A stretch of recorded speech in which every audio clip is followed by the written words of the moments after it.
We're here today to remember and celebrate the life of my father, architect Wilbert R. Hasbrouck, who lived from December 17, 1931 until February 10, 2018. The Cliff Dwellers was one of his favorite places, not just because of the food or the view, but also because of the club's history, its members, and the many conversations he enjoyed with them over the years. He spent his last night out on January 8th of this year sitting at the members' table, right over here, at his usual place, facing the door and on the chair that bears his nameplate. It was his 54th consecutive annual meeting of the Cliff Dwellers, and that's something he was very proud of. On behalf of his entire family, I want to thank all of you for your kind words and condolences. I also want to take this opportunity to honor my mother, Marilyn Whittlesey Hasbrouck, who was my father's partner in life for nearly 60 years. He always acknowledged her support and the fact that she contributed to all that he achieved, often sacrificing her own time and personal interests to do so. She accomplished a great deal in her own right, including establishing and operating the Prairie Avenue Bookshop. I always looked up to my father, and I still do. It's wonderful to see all of you here today, and to know that his life's work, along with that of my mother, made a real difference in so many people's lives. And with that, I will turn the podium over to Bill Drennan, Secretary and Membership Committee Chairman of the Cliff Dwellers.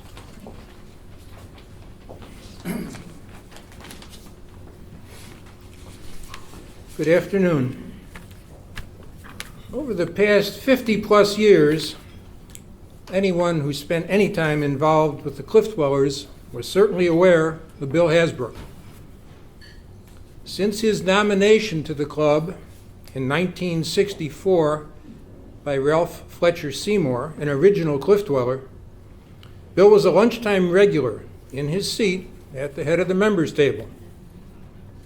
Everybody knew Bill's chair. Don't sit there. As far as we know, Bill is the last of our members sponsored by an original member from among the 1907 founders. And so in many ways, it is most fitting that we gather here in our kiva to remember and celebrate Bill. I have been asked to share a letter from our club president, Eve Moran, who is currently traveling in South America. Interestingly, Eve is the fourth woman to be president of the Cliff Dwellers, and one of Bill Hasbrouck's most significant and proudest achievements was the admission of women as members.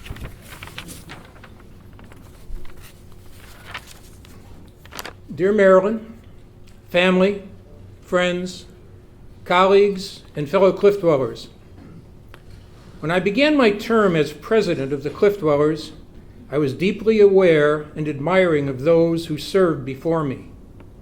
Looming large in this group was, of course, Wilbert R. Hasbrouck. Will served as club president 1984 and 85. Will was a legend in his own time, a highly accomplished man in the architectural field, a man supremely devoted to his family, a man that in so many different ways nurtured the arts, a man of strong and talented leadership whose presence at the members' table always lighted up the kiva. In short, Will was inspiration to me, and he remains inspiring still. When Will's son Charlie became president of the club in 2014, the legend took on new wings. For the first time in the club's history, a father and a son would each, in their respective times and expert ways, lead the club.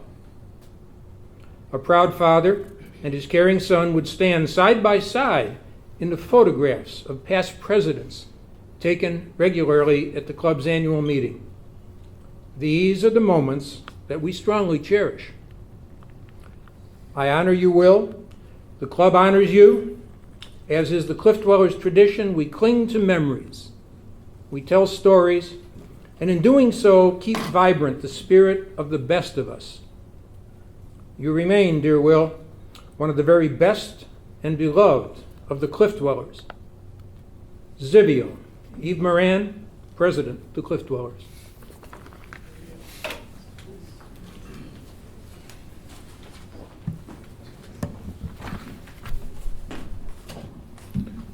As with both Hasbroucks, I'm a former president of the Cliff Dwellers, Bill Bowe.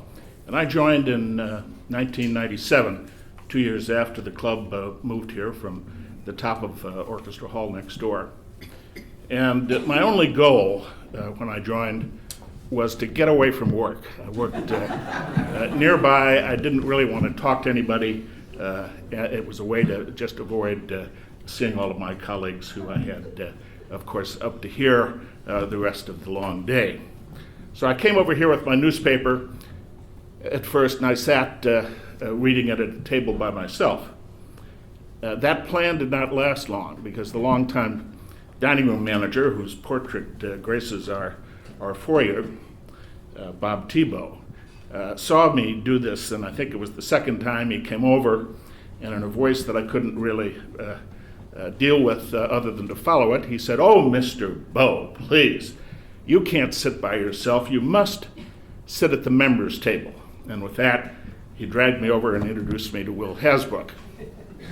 So over the next 20 years, more often than not, I'd be at that table and be sitting next to Will and frequently Marilyn as well.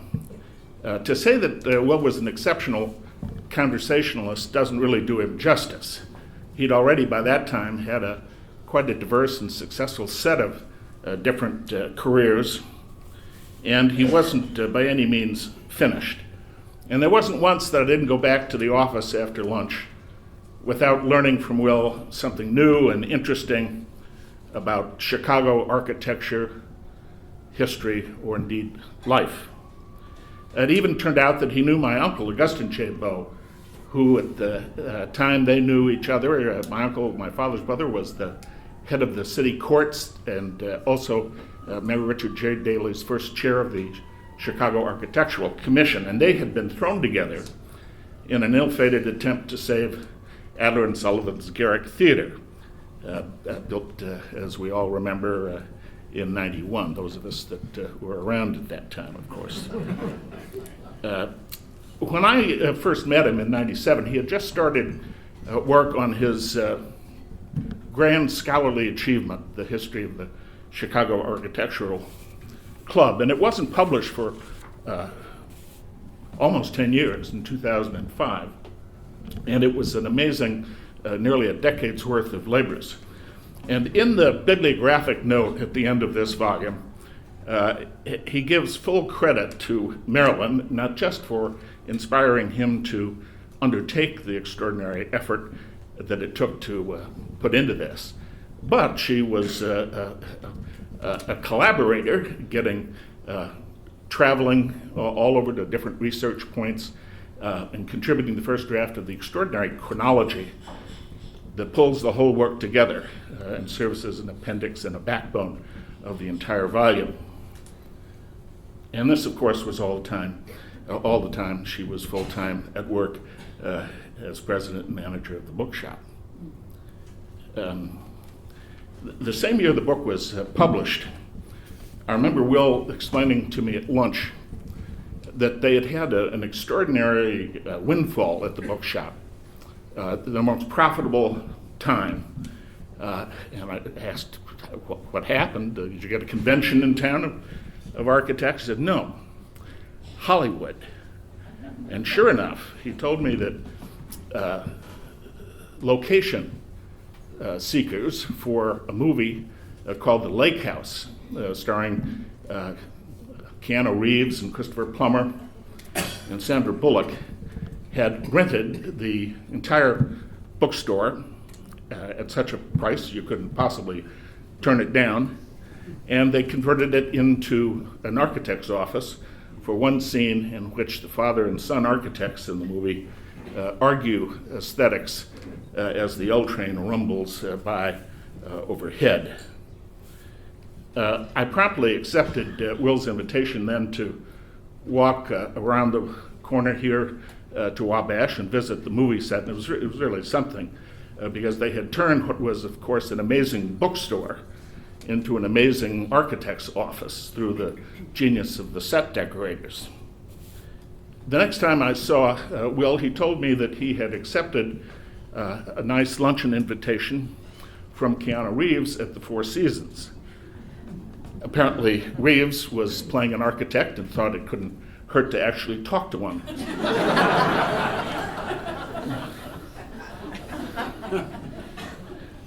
The conversation was clearly of interest to both men because Will told me that when they had finished lunch, he invited Reeves to join him over a pot of Maryland's coffee over at their apartment on East Delaware, and the conversation continued there.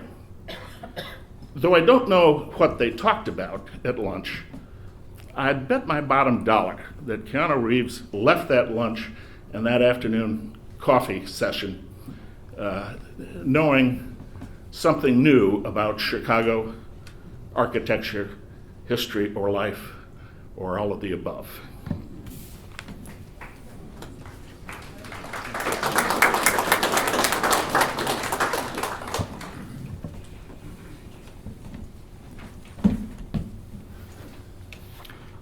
Charlie has told me that I have to condense 2 hours into under 5 minutes, so I had to write it down so that I don't ramble.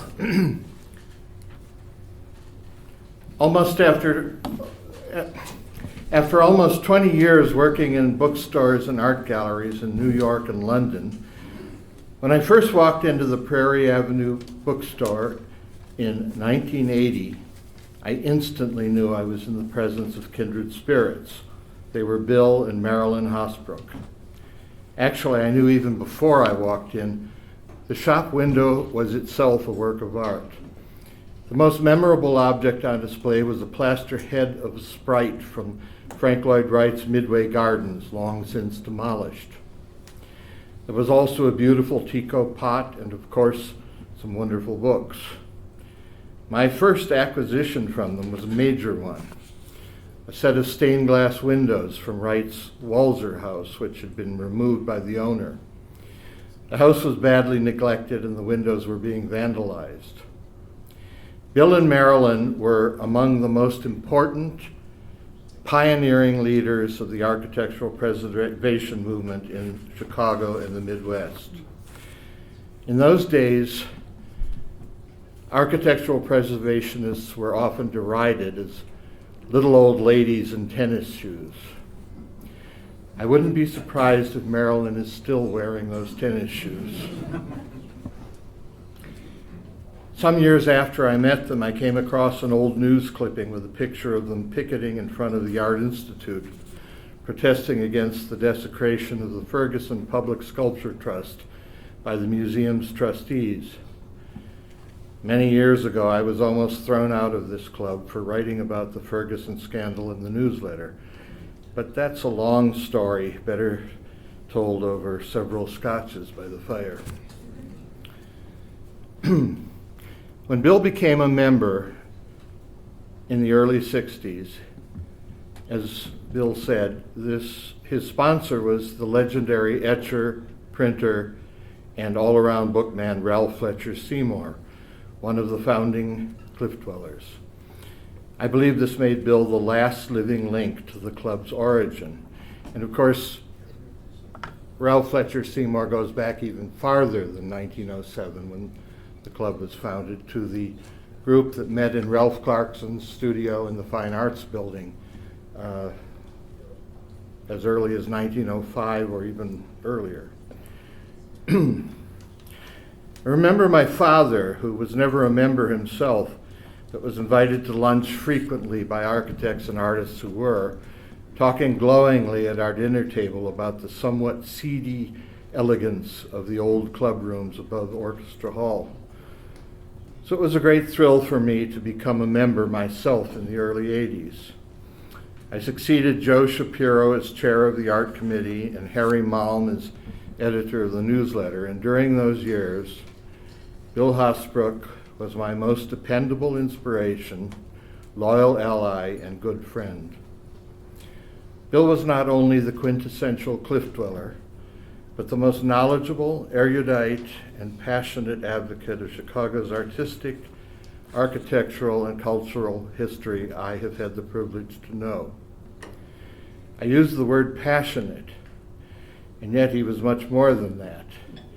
He was a realist and was rarely, if ever, merely sentimental about old buildings. His tennis shoes will be hard to fill. Oh, and one more thing I'd like to mention. We did have more than a few good laughs along the way. Thank you.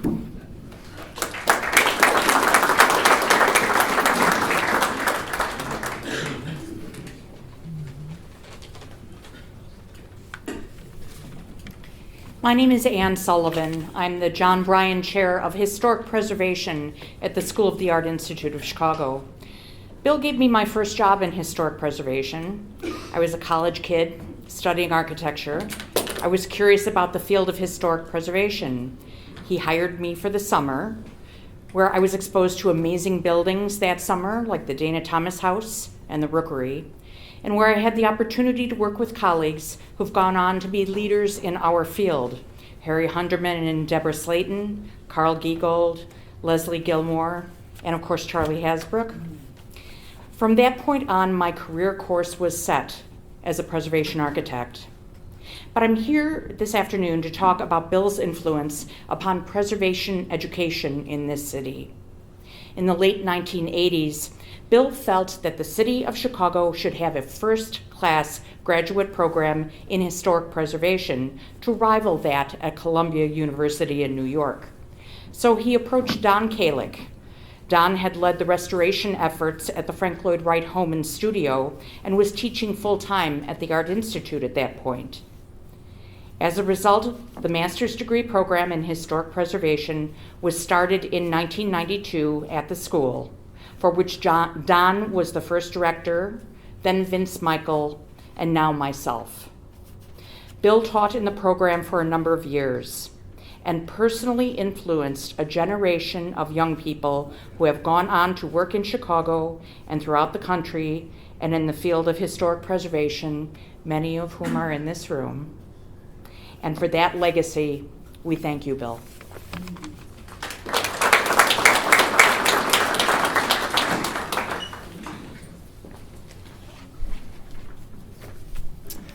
My name is Bill Tyre. I'm the executive director and curator at the Glessner House.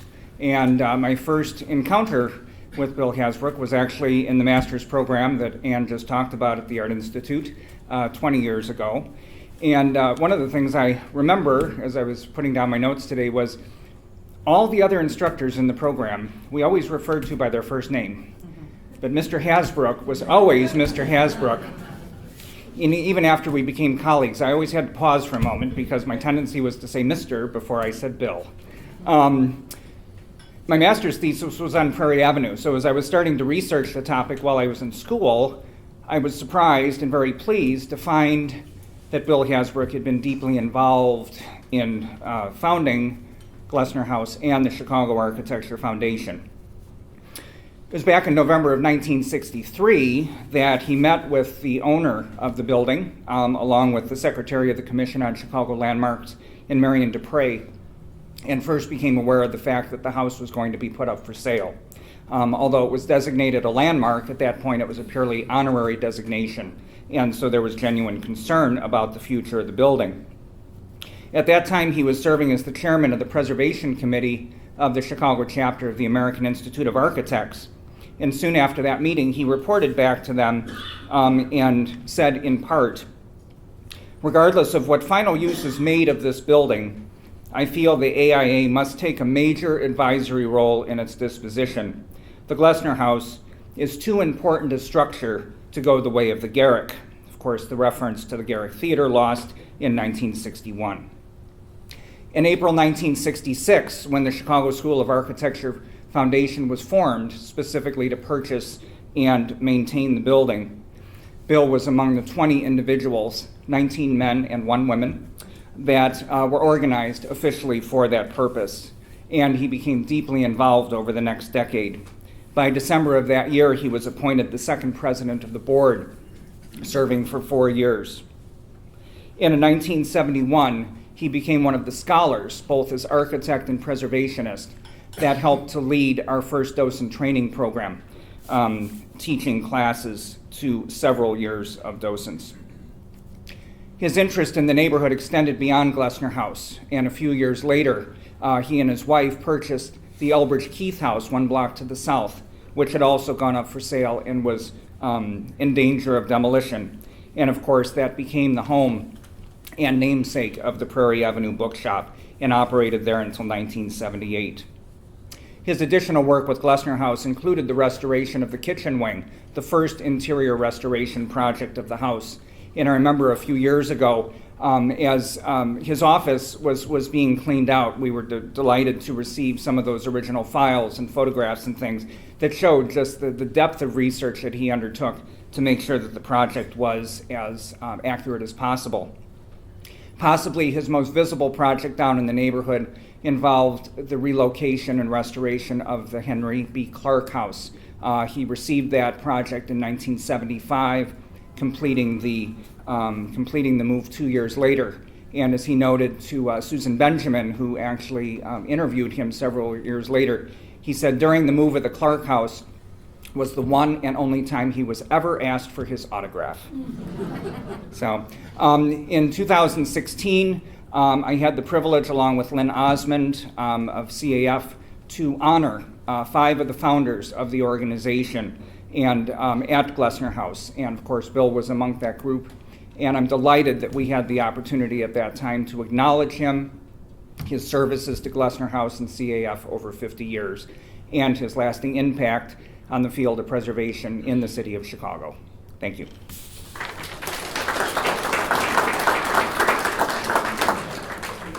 Good afternoon.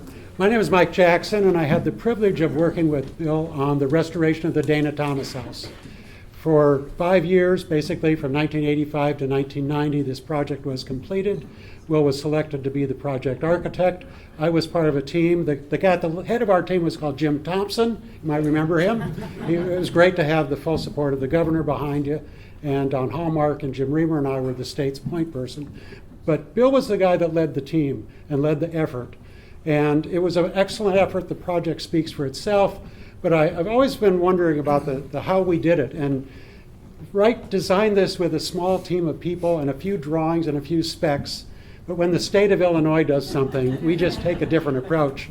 So 150 drawings and 2,000 specifications later, the responsible low bidder got the job done because Will Hasbrouck was in charge of this project.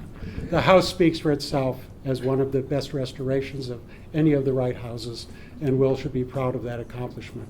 Our story didn't end there. I've never given up on the importance of the Dana House. And so, kind of in conclusion about this, last year we took on a project to rephotograph the interiors of the Dana House matching the Wasmuth photographs. So we needed a copy of the Wasmuth portfolio of photographs. I called up Will Hasbrouck. Yeah, Will, have you got a copy that we can use to borrow that, to look at, to scan, to use? He said, sure, no problem. I'll leave them for you at the Cliff Dwellers. You can come by and pick them up, and then just give it back to me when you're done with it. And that we did. So we rephotographed, matching. Will's still part of the story, telling the story of this great achievement in preservation. It's a legacy that will live on. I'm very proud to have been part of that team that worked with him that did that. Thanks, Will.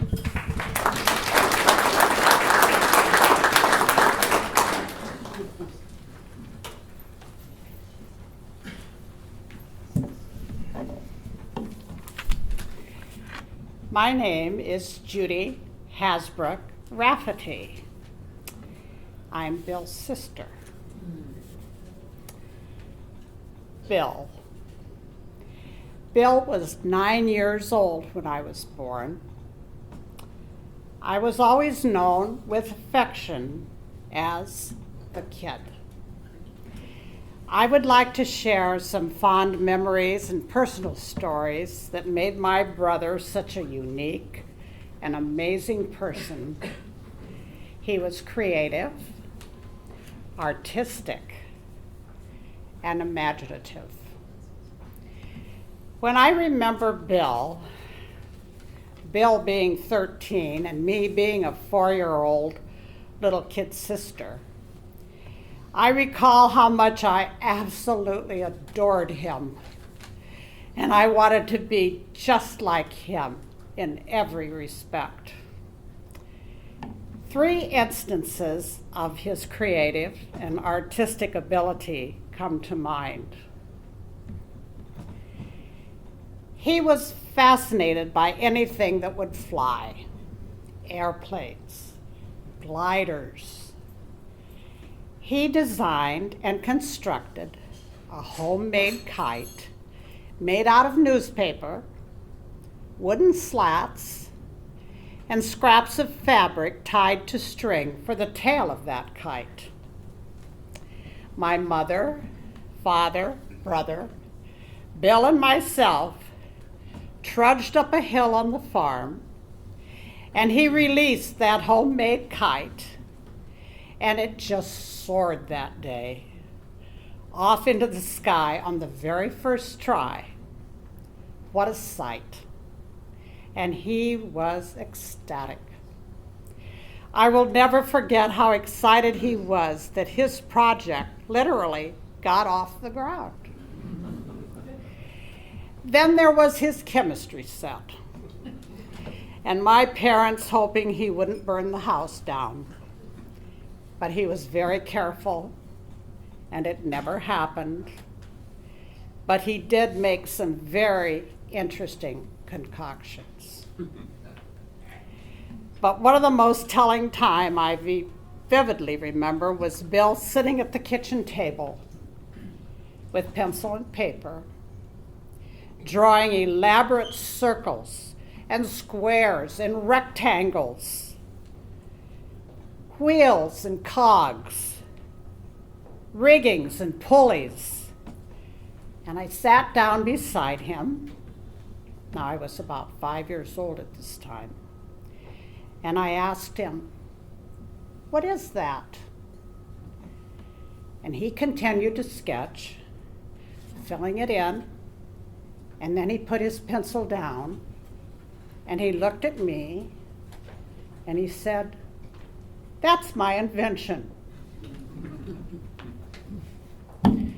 Oh yes, he was creative and artistic, but there was the imaginative and sometimes teasing, storytelling side of Bill, especially to his little sister. I was 5 years old when I started kindergarten, and the day before I was to enter that stage of my life, he gave me some very insightful and discerning advice. "Judy, no talking, no chewing gum, and do everything your teacher says, because Mr. Lilligren, the superintendent, has a spanking machine in his office, and he will use it because," well, needless to say, because of that sage advice, my year in kindergarten went very well, indeed. Bill lived a life to the fullest and would want us to celebrate his accomplishments. I will miss my brother more than words can say.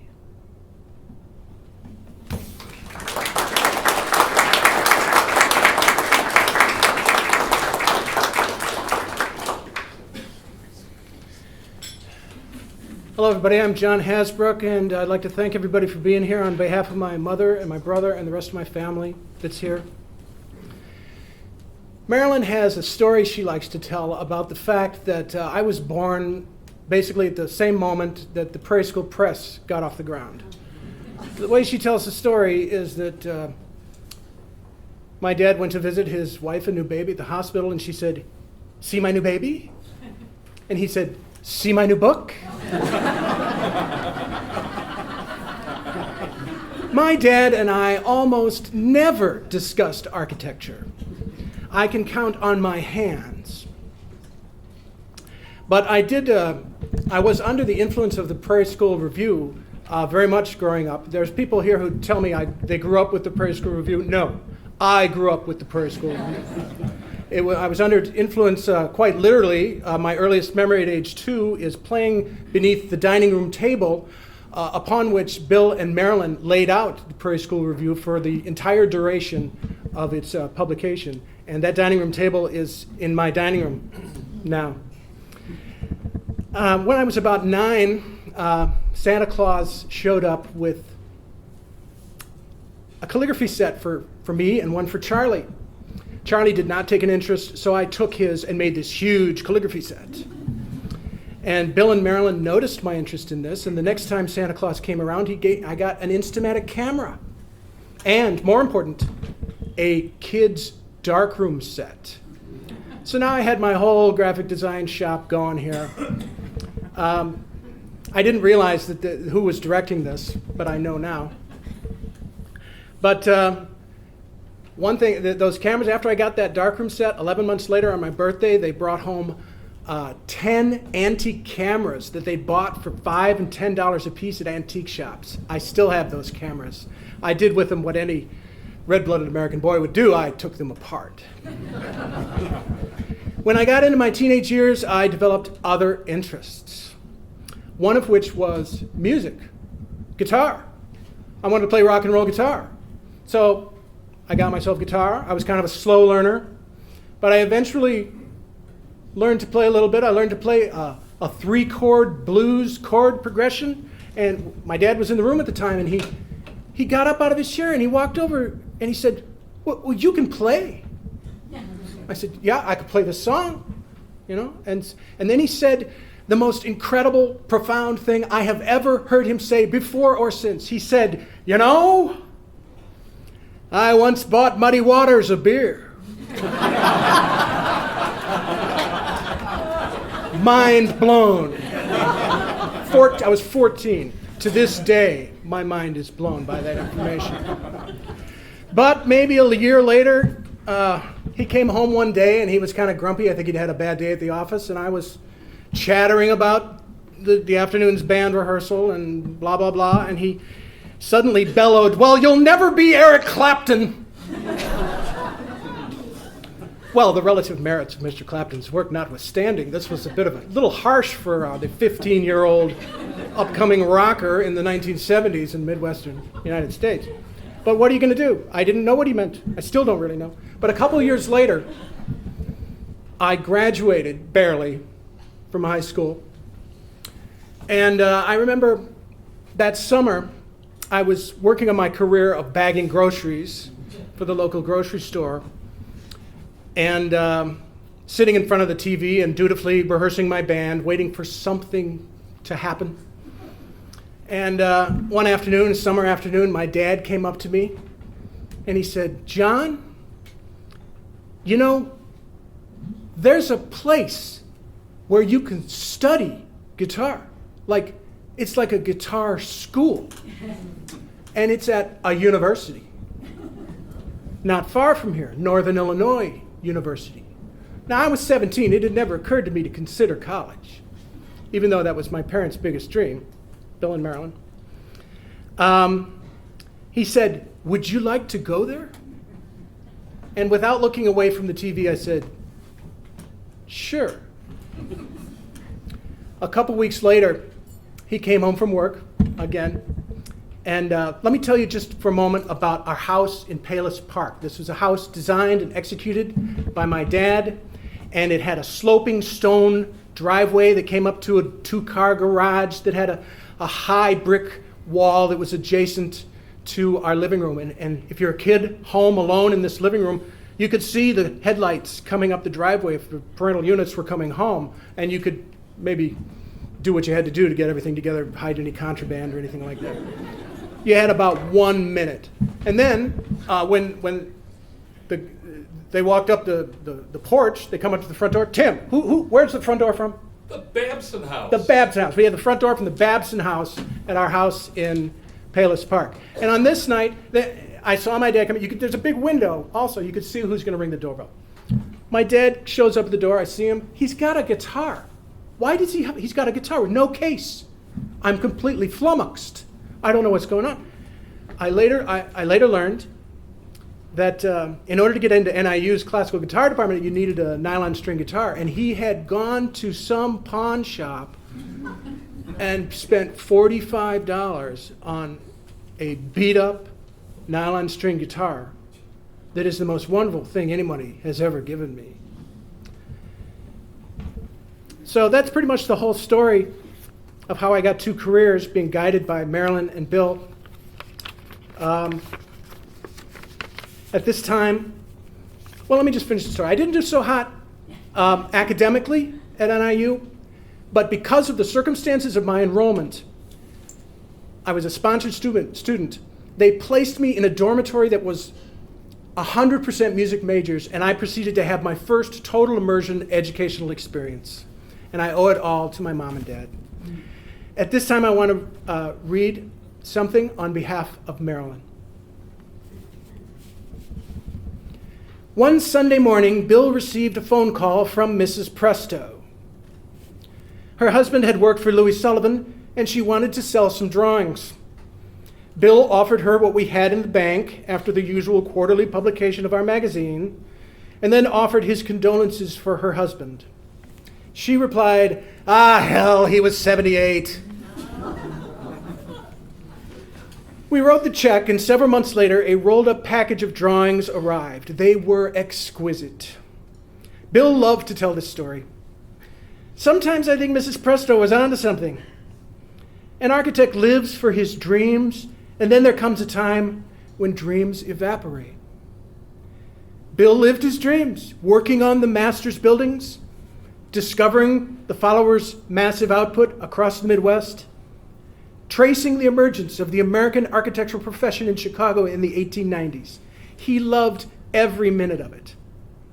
He lived his dream and was honored for both his restoration architecture and scholarly work. I am proud to have known him."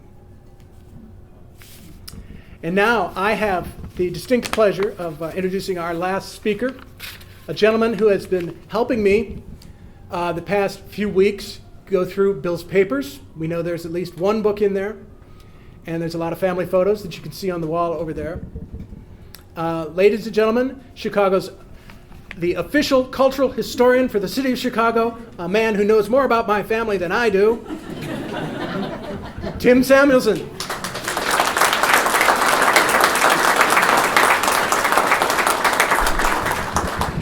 Well, cultural historian. People wonder, what's that all about? How do you get a job like that? Well, you have to have a good teacher. And that's where Bill Hasbrouck comes into the picture. Now, I was just kind of a history nerd as a kid, with a specialty in architecture, especially Chicago architecture. And if you were interested in that topic in the 1960s, there weren't any schools that you could really go to that specialized in this or gave you that kind of information. But there was something that I knew, and I was just a teenager. And I would save up my allowance money, and I would go to downtown Chicago to that late great bookstore, Crocs and Brentano's. And up on the second floor, in the days before the Prairie Avenue bookstore, the great muse to all people seeking what was new in art and architecture books, the great Mr. Henry Tabor. And there would be this little white magazine. And Henry would say, "There's a new copy here for you. This is the Prairie School Review." I still laugh when I think about how it seemed like I was paying a fortune for the cover price of $1.50. And if it was a larger issue, they were $2.50.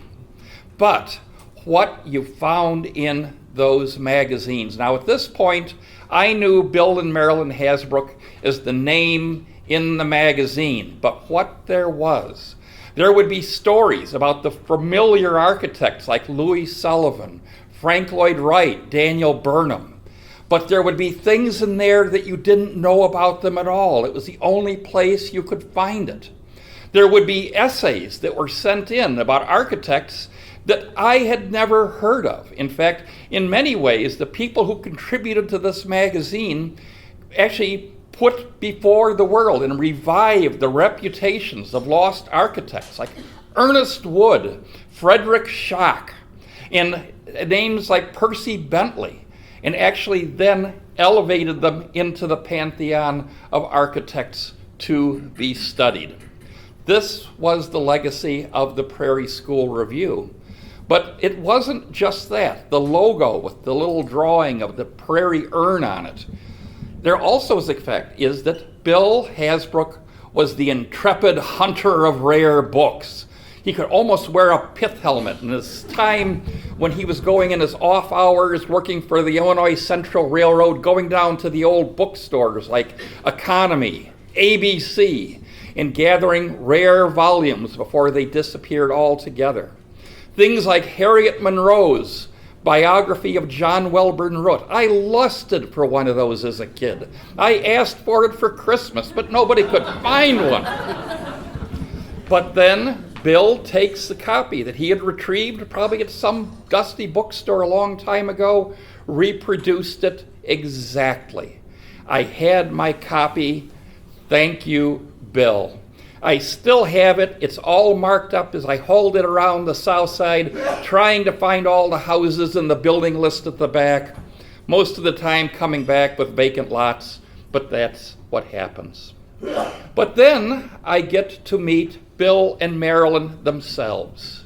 And this is part of my education, because Bill became my answer man on things. And there was no question that you could ask him about Chicago architects that he couldn't answer. And actually, in many cases, he had personally met many of the older practitioners of Chicago's architecture or their families. He had and rescued their papers before they disappeared into oblivion, and then published them in his magazine and shared them. When I would ask a question to Bill, he would answer the question, and if he couldn't quite think of it, he would come up with some rare volume or magazine which he would get the answer from it. And if I asked if I could borrow it, sure, take it home, as was said before, bring it back when you're done. Now, Marilyn kind of looked after this in a way, but he always liked to loan me books because I always brought them back. And so I enjoyed doing that. I think I first met Bill when I was 17 years old, and this continued for literally 50 years. Now, the other thing that is interesting with Bill is he was an amazing scholar. And in addition to publishing things in the Prairie School Review and gathering the work of architectural historians, and there being a forum where they could have voice to their scholarship, he was an incredible scholar himself.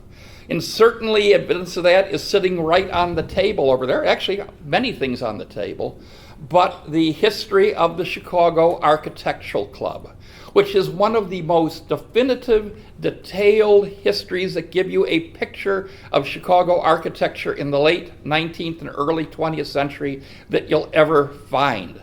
Look in its index, and you will find references to architects, forgotten to history, but not only in the book, but documented with footnotes that are impeccable and can lead you to other places.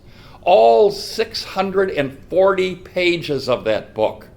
And it also not only being a ready resource for me, when I have old antique papers that have somehow gotten folded and I want to flatten them out, I set that book on there, and it saved many a historic document. Now, in regard to Bill, the scholar, in fact, even to think about in remembering him today, and I have been helping John as we go through sorting Bill's papers. One of his great passions was the life and work of the great architect Dwight Hale Perkins, who was also a member of the Cliff Dwellers, was one of the fathers of modern school design. And for years, Bill gathered material with the idea of creating the definitive biography of him, and he's worked over the years for it.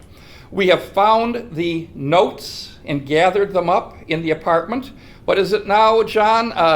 10 boxes, 10 boxes. and 10 document boxes and counting. There are chapters that are finished, and basically he got pretty close. But it was very interesting. His devotion to this book was so strong that as he started to realize the onset of illness, that it became a race between his life and creating this book. And he got so close. We have the chapters in finished form. He wanted, the hardest part for any author is to create the last summation, the final chapter, and the kind of the go through and get things tightened up. He almost got there, but didn't. Now, this reminds me of a bit of historical background and involves the Cliff Dwellers. In the late 1930s, one of the early members of this club, Thomas Eddie Talmadge, one of the biographers of Chicago's architectural history, was making a book documenting the history of Chicago architecture. And also he gathered the voices of many of the actual practitioners of that era. The book was nearing completion, and he unexpectedly died in a train wreck. What happened? The members of the Cliff Dwellers, the people from the architectural history community who are interested, pooled together and finished that book. And that is the book we now know as Architecture in Old Chicago. It's great. So if I think about what would be a great way to honor and memorialize Bill, I'd love to finish this book. And I'm looking out at an amazing pool of knowledge and expertise. And we could do what people did for Thomas Eddie Talmadge in 1930. And this will be even a bigger book and a lot more pages too. And in the end, I would have to say, there's, as far as remembering Bill, I mean, Bill's still very much with us. Bill's in our heart. Bill is in our minds with what he taught us, and also, of course, what he put on our bookshelf. Thank you.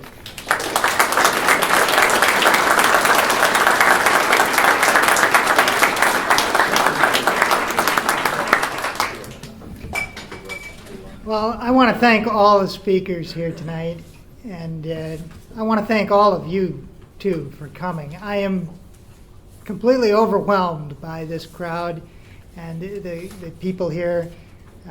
The Cliff Dwellers was founded for a place for artists and patrons of the arts to come together and enjoy each other's company and engage in conversation. And I hope you'll all enjoyed today and continue that conversation, and have a good evening.